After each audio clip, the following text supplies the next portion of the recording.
जय श्री राम। हर हर महादेव। जय हिंदू राष्ट्र, जय विश्व गुरु भारत।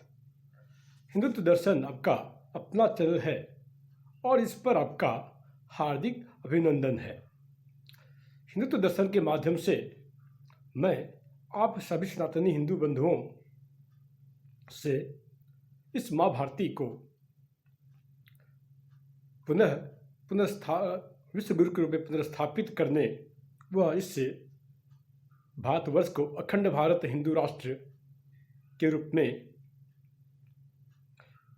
बनाने के लिए दृढ़ संकल्पित हूँ और आप सभी का इसके लिए आह्वान करता हूँ। मित्रों, संगठन में ही शक्ति है। यदि हम संगठित हुए तो बड़े से बड़े लक्ष्य को प्राप्त कर सकते हैं और अखंड भारत हिंदू राष्ट्र हम सभी सनातन हिंदुओं आर्यावर्त के वासियों का लक्ष्य है। मित्रों, मैंने पहले ही आपसे एक वादा किया था कि वामपंथियों, ईसाई मिशनरियों व इस्लामिक संगठनों के द्वारा किए गए कुकृत्य व माँ भारती के इतिहास में किए गए फेरबदल, जो बदलाव किए गए, जो गलत इतिहास पढ़ाया गया, हमारे ग्रंथों में जो मिलावट की गई, उस सभी को मैं एक एक करके डिकोड करने का कार्य करूँगा।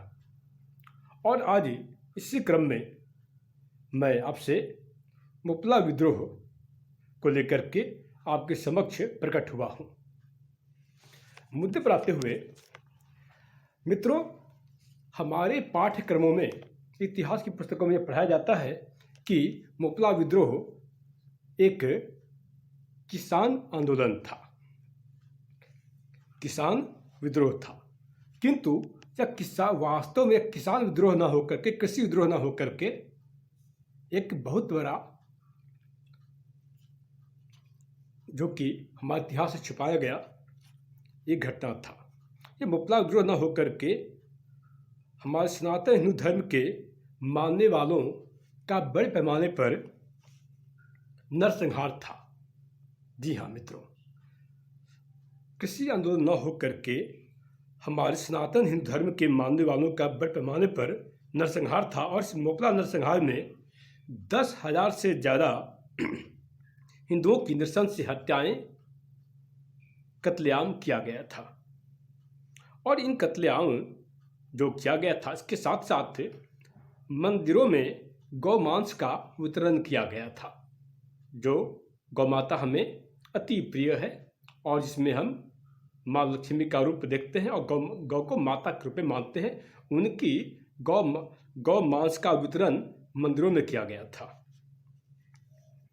और इतना ही नहीं मित्रों, पिता के सामने, बापों के सामने जबरन उनकी बेटियों का मुस्लिमों से निकाह करा के उनका धर्मांतरण कराया गया था।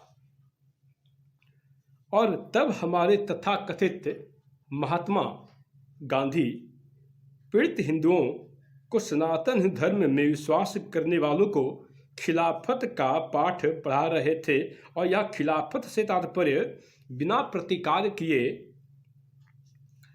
मर जाना, यानी हिंसा न करने की बात बता रहे थे। वास्तविकता तो यह मित्रों, यह शास्त्र के साथ साथ शस्त्र उठाने का समय था। शास्त्र और शस्त्र दोनों ही अनिवार्य है, पर शास्त्र के अलावा कुछ परिस्थितियां ऐसी होती है कि जब शस्त्र का उठाना अति अनिवार्य हो जाता है। महायोगेश्वर श्री कृष्ण भगवान ने अपने द्वारा दिए गए उपदेश में यह कहा है, अहिंसा परमो धर्मः, धर्म हिंसा तथैवच। लेकिन हमारे पाठ्यक्रमों में, इतिहास में यह बताया गया अहिंसा परमो धर्मः। इसके पूरे श्लोक को नहीं बताया गया और ये प्रयास किया गया कि सनातन हिंदू धर्म के मानने वाले लड़ना भूल जाएं, वो लड़ना त्याग दें। लड़ना भी तात अनिवार्य है। इसी कारण से यह कहा गया, हिंसा परमो धर्मः, धर्म हिंसा तथैवच। और तो और मेरे परम सनातन हिंदू धर्म में आस्था रखने वाले मित्रों, यह खिलाफत आंदोलन तुर्की देश से प्रेरित था। खिलाफत आंदोलन की जड़ें भारत की चिर प्रतिद्वंदी तुर्क देश से जुड़ी हुई है। आज तक आप सभी हमारे सनातन हिंदू धर्म के मानने वालों सिर्फ पाकिस्तान को ही चिर प्रतिद्वंदी के रूप में जानते हैं, लेकिन सत्य तो यह है कि पाकिस्तान के अलावा तुर्की भी एक ऐसा देश है जो लंबे समय से भारत का गुप्त छुपा हुआ रहस्यमयी शत्रु है। इस तुर्क ने कश्मीर के मुद्दे पर कभी भी भारत का समर्थन नहीं किया है। आप इसे भलीभांति जानते हैं। किसने कश्मीर के मुद्दे पर कभी हमारे भारतवर्ष का समर्थन नहीं किया है। तो मित्रों, मुद्दे पर आते हुए, इस मोपला आंदोलन के दौरान, जो कि सन 1920-1921 ईस्वी में हुआ था, में 40 से कुछ ज़्यादा हिंदुओं का सर काट करके खोपड़ियों को काट करके फेंकी गई थी।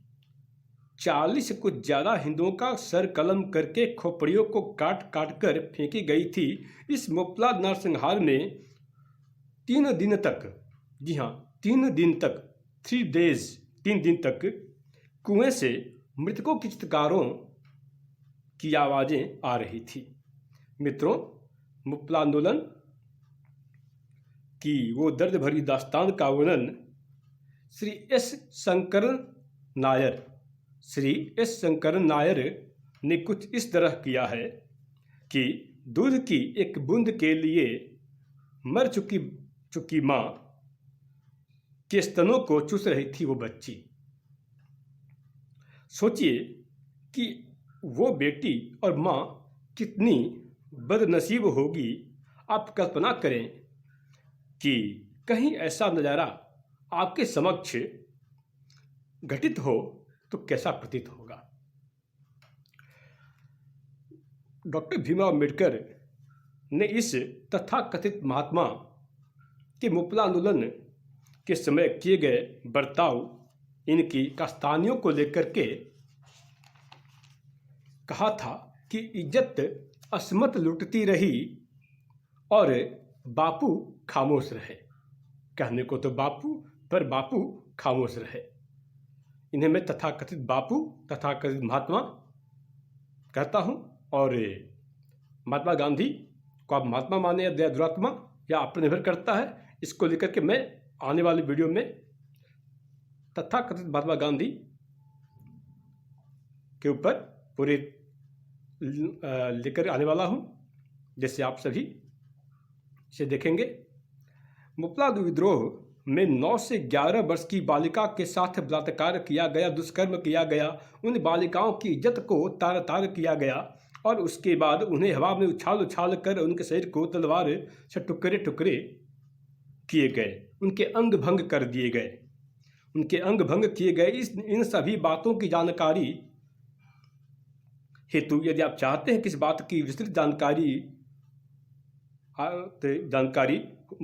हो, तो इसके लिए श्री एस शंकरन नायर के द्वारा लिखित पुस्तक गांधी एंड अनार्की का अध्ययन करें।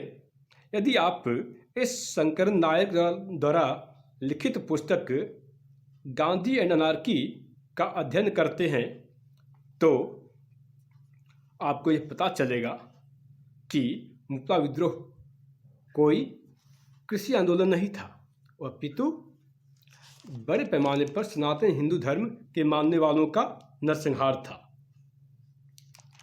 और मैं सदैव से कहता हूँ कि हमारे इतिहास में को गलत तरीके से पेश किया गया है, इसकी यह सबसे बड़ी मिसाल है।